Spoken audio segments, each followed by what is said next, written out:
नमस्कार दोस्तों, आप सभी का स्वागत है डीके जनरल स्टडीज़ में। दोस्तों, आप सभी के लिए यहाँ पर बड़ी भर्ती विज्ञापन निकली है जो कि कोरबा जिले से निकली है और जिसमें 33 श्रेणी की यहाँ पर पोस्ट है और यह रेगुलर भर्ती है। तो पूरे डिटेल में आपको मैं बताऊंगा कि आवेदन प्रस्तुत करने की अंतिम तिथि क्या रहेगी, साथ ही साथ इसको किस मोड में भरनी है, पेमेंट क्या रहेगी, योग्यता क्या रहेगी। कल के डेट में यह विज्ञापन प्रकाशित हुआ है। तो यहाँ पर आप देख सकते हैं कार्यालय जिला एवं सत्र न्यायाधीश कोरबा की तरफ से यह भर्ती विज्ञापन जारी हुआ जो कि रेगुलर भर्ती है। तो मानकर चलिए अभी छत्तीसगढ़ में भर्तियाँ नहीं निकल रही, बट छत्तीसगढ़ के जितने भी डिस्ट्रिक्ट कार्यालय न्यायालय हैं और वहाँ पर भर्तियाँ कंटिन्यू निकल रही है, चाहे वह यहाँ पर चौकीदार की हो, प्यून का हो, सहायक ग्रेड 3 का इत्यादि का। तो आइए आगे बढ़ते हैं दोस्तों। इसी तरह की गवर्नमेंट जॉब की जानकारी पाना चाहते हैं या चैनल में पहली बार आए हैं तो चैनल को सब्सक्राइब कर ले, साथ ही साथ बेल घंटी का जो ऑल बटन है उसको भी प्रेस कर लीजिएगा ताकि जब भी कोई नया वीडियो अपलोड करूँ जो कि आपके गवर्नमेंट जॉब से रिलेटेड तो उसका नोटिफिकेशन आप तक अवश्य पहुँचे। नीचे टेलीग्राम का लिंक दिया हुआ है, उसको भी ज़रूर ज्वाइन करिए। वहाँ आपको तमाम प्रकार के PDF उपलब्ध कराई जाती है या अन्य जानकारी भी दी जाती है। तो आइए देखते हैं आवेदन पत्र प्रस्तुत करने की जो अंतिम दिनांक है, अंतिम तिथि है 31 मई 2023 रखा गया है शाम 5 बजे तक। और आपको केवल स्पीड पोस्ट या रजिस्टर्ड डाक के माध्यम से ही फॉर्म भेजनी है, अन्य किसी माध्यम से आवेदन पत्र प्रस्तुत स्वीकार नहीं किया जाएगा। कार्यालय जिला एवं सत्र न्यायाधीश कोरबा छत्तीसगढ़ के अंतर्गत रिक्त स्टेनोग्राफर, हिंदी स्टेनोग्राफर, अंग्रेजी एवं सहायक ग्रेड 3 के पदों पर सीधी भर्ती हेतु अर्हता प्राप्त भारतीय नागरिकों और भारत शासन द्वारा मान्य श्रेणियों के अभ्यर्थियों से इस विज्ञापन के साथ संलग्न निर्धारित प्रारूप में आवेदन पत्र दिनांक 31 मई 2023 शाम 5 बजे तक आपको आमंत्रित किए जाते हैं। तो इसमें छत्तीसगढ़ के कोई भी नागरिक, कोई से भी जिला के नागरिक फॉर्म भर सकते हैं। ऑल इंडिया बेस से इसकी भर्ती हो रही है। तो आइए देखते हैं रिक्त पदों का जो विवरण है। सबसे पहले स्टेनोग्राफर हिंदी 2 पद रखा गया है, एक अनुसूचित जनजाति में, एक अनारक्षित में। स्टेनोग्राफर अंग्रेजी 2 पद, एक अनुसूचित जनजाति, एक यहाँ पर अनारक्षित है। उसके बाद है सहायक ग्रेड 3 का टोटल 28 पद है, जिसमें टोटल यहाँ पर देख सकते हैं 6 पद अनुसूचित जनजाति का, 4 पद अनुसूचित जाति, अन्य पिछड़ा वर्ग 3 पद और अनारक्षित का यहाँ पर टोटल 11 पद रखा गया है। यहाँ पर देख सकते हैं। हाँ, तो इस तरह से ये जो टोटल पद है अलग अलग है। सहायक ग्रेड 3 का यहाँ पर 10-14 पद है, अनारक्षित में इसमें 4 है, इसमें 5 है और इसमें भी 5 है। तो इस हिसाब से आइए आगे बढ़ते हैं। ये टोटल 32 पदों के लिए भर्ती विज्ञापन जारी हुआ है, जिसमें भर्ती की पात्रता एवं शर्तें क्या रहेगी। तो वेतनमान एवं न्यूनतम शैक्षणिक योग्यता। पहला स्टेनोग्राफर हिंदी पद के लिए यहाँ पर देख सकते हैं आपको कोई भी मान्यता प्राप्त विश्वविद्यालय से जो कि आरक्षित वर्ग के हैं उसको 45% अंकों के साथ और आरक्षित वर्ग के अभ्यर्थियों को 40% अंकों के साथ स्नातक मतलब ग्रेजुएट अगर आप हैं तो इसमें फॉर्म डाल सकते हैं। कंप्लीट ग्रेजुएट होना चाहिए तभी आप इसमें फॉर्म डाल पाएंगे। कोई भी सब्जेक्ट से हो आप इसमें फॉर्म डाल सकते हैं।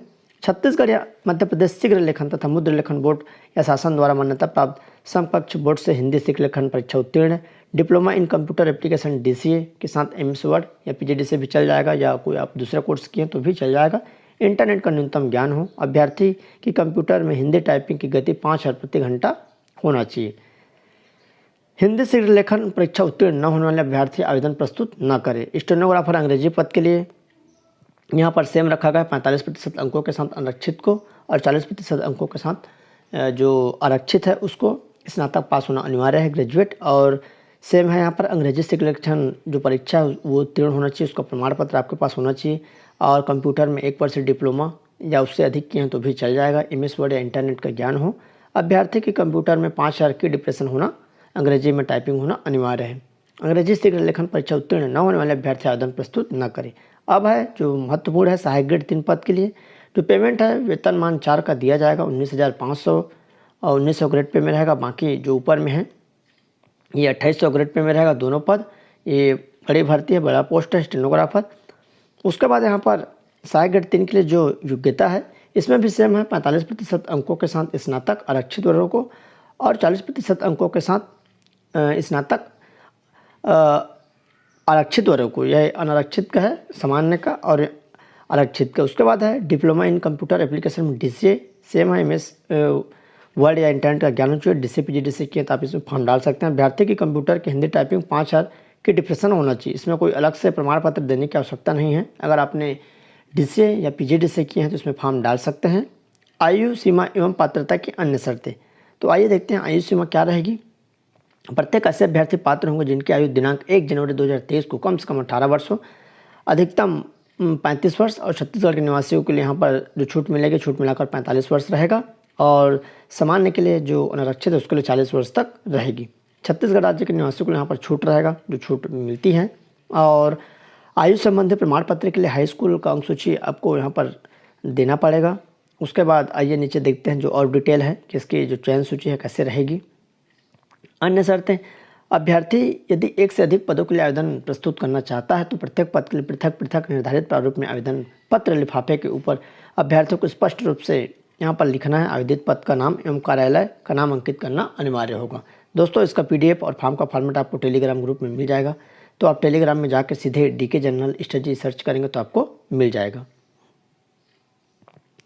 उसके बाद यहाँ पर देख सकते हैं विज्ञापन का विस्तृत जानकारी देखने के लिए आप कार्यालय www.ecourt.go.in कोरबा में देख सकते हैं। या विज्ञापन में दिए गए आवेदन पत्र का प्रारूप आप उपयोग कर यहाँ पर डाउनलोड कर सकते हैं। अभ्यर्थी आवेदन पत्र पर स्व प्रमाणित पासपोर्ट साइज का नवीनतम रंगीन फोटोग्राफ चस्पा करना जरूरी है, जिसमें स्व हस्ताक्षरित होना अनिवार्य है। यहाँ पर देख सकते हैं प्रत्येक अभ्यर्थी अपने आवेदन पत्र में अपने समस्त शैक्षणिक, तकनीकी एवं व्यावसायिक योग्यता, अनुभव की स्पष्ट और संपूर्ण जानकारी प्रस्तुत करेंगे तथा इस आशय का घोषणा पत्र भी प्रस्तुत करेंगे। आवेदन पत्र प्रस्तुत करने के पश्चात किसी भी समय अभ्यर्थी की ओर से शैक्षणिक, तकनीकी अथवा व्यावसायिक योग्यता, अनुभव घोषित नहीं किया जा सकेगा।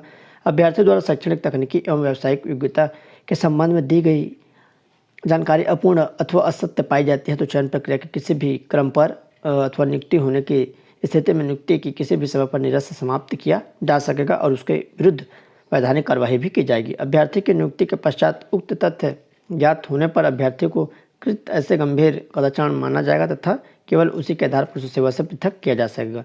चयनित अभ्यर्थी 3 वर्ष की परीक्षा अवधि पर रहेगा और जो पेमेंट रहेगी, जो कि प्रथम वर्ष 70%, द्वितीय वर्ष 80%, तृतीय वर्ष यहाँ पर 90%। परंतु परीक्षा अवधि में स्टाइपेंड के साथ अन्य भत्ते शासकीय सेवक की तरह ही प्राप्त होते रहेंगे, तो इसमें कोई दिक्कत नहीं है। और परीक्षा अवधि सफलतापूर्ण न होने पर 1 वर्ष और बढ़ाया जाएगा। चयनित अभ्यर्थियों को कोरबा जिले के बाह्य न्यायालय में नियुक्ति की जा सकती है। तो यहाँ पर देख सकते हैं चयनित अभ्यर्थियों को कोरबा जिले के बाह्य न्यायालय में भी नियुक्ति दी जा सकती है। चयनित अभ्यर्थी द्वारा प्रस्तुत शैक्षणिक योग्यता, जाति, निवास प्रमाण पत्र फर्जी पाए जाने की दशा में चयनित अभ्यर्थियों को बिना किसी सूचना के तत्काल सेवा से हटा दिया जाएगा और वैधानिक कार्रवाई की जाएगी। उपरोक्त पदों की भर्ती प्रक्रिया चयन के समय अनुसूचित जाति, अनुसूचित जनजाति एवं अन्य पिछड़े वर्ग के अभ्यर्थियों को सक्षम प्राधिकारी द्वारा स्थायी जातीय प्रमाण पत्र मूल प्रति प्रस्तुत करना अनिवार्य होगा। आवेदन पत्र प्रस्तुत करने की तिथि में समस्त आवश्यक प्रमाण पत्र जीवित वैध होना अनिवार्य है। जो अभ्यर्थी शासकीय सेवक है उसको अनापत्ति प्रमाण पत्र आवेदन पत्र के साथ प्रस्तुत करना होगा। कोई भी अभ्यर्थी के विरुद्ध किसी अपराध का सिद्ध दोष ठहराया गया तो वह नियुक्ति का पात्र नहीं होगा। अभ्यर्थी को अच्छा चरित्र, शारीरिक एवं मानसिक रूप से स्वस्थ स्वभाव को होना अनिवार्य है तथा किसी भी प्रकार के शारीरिक, मानसिक अस्वस्थता उनकी नियुक्ति के लिए अनर्ह। पात्र अभ्यर्थियों की सूची का प्रकाशन व दावा आपत्ति उपरांत अंतिम सूची का प्रकाशन। प्राप्त आवेदन पत्रों के परीक्षण उपरांत पात्र एवं अपात्र अभ्यर्थियों की सूची का प्रकाशन जिला न्यायालय की वेबसाइट में आप देख पाएंगे। जो भी फॉर्म भरेंगे आप कंटिन्यू उसको चेक करते रहेंगे तो आपको पता चलेगा, अन्यथा पता नहीं चल पाएगा तथा सूचना पटल पर चस्पा कर दिया जाएगा। उक्त प्रकाशन के संबंध में यदि कोई दावा आपत्ति हो तो अभ्यर्थी सूची प्रकाशित चस्पा किए जाने की तिथि के 7 दिवस के भीतर आपको दावा आपत्ति कर सकते हैं। सक्षम व्यक्तिगत रूप से उपस्थित होकर पेश कर सकते हैं। दावा आपत्ति के निराकरण पश्चात वेबसाइट पर अंतिम पात्र सूची प्रकाशित की जाएगी। विज्ञापित पदों हेतु चयन की जो प्रक्रिया रहेगी तो आइए देखते हैं।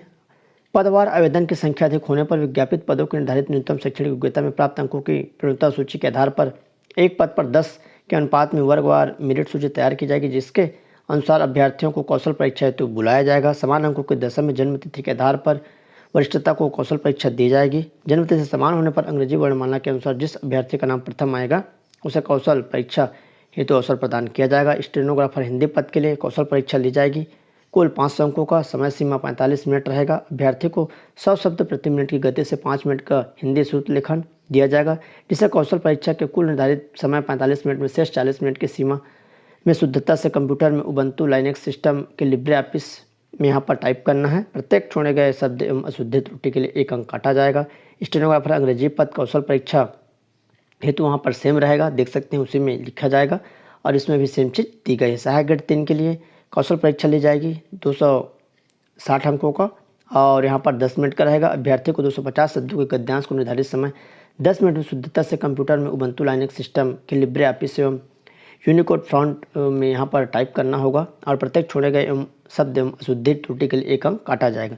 सेटिंग यथा हेडिंग, बोल्ड, पैराग्राफ आदि को भी अशुद्धि त्रुटि माना जाएगा। यहाँ पर देख सकते हैं टिप है, स्टेनोग्राफर अंग्रेजी सहायक ग्रेड 3 के पद हेतु कौशल परीक्षा में एक अभ्यर्थी के 1 से अधिक पदों हेतु आवेदन पत्र की दशम से प्रत्येक के लिए अलग अलग कौशल परीक्षा में शामिल होना पड़ेगा और मेरिट के आधार पर यह सूची तैयार की जाएगी। जिसका भी ज़्यादा अंक यहाँ पर रहेगा उसको चयनित किया जाएगा और इसके लिए आप निरंतर वेबसाइट को देखते रहेंगे। कुछ भी डाउट्स हो तो नीचे कमेंट करिएगा। वीडियो अच्छा लगे, जानकारी पसंद आए तो लाइक करिए, साथ ही साथ अपने दोस्तों के साथ शेयर करिएगा ताकि अधिक से अधिक लोग इसको जान सके, फॉर्म भर सके।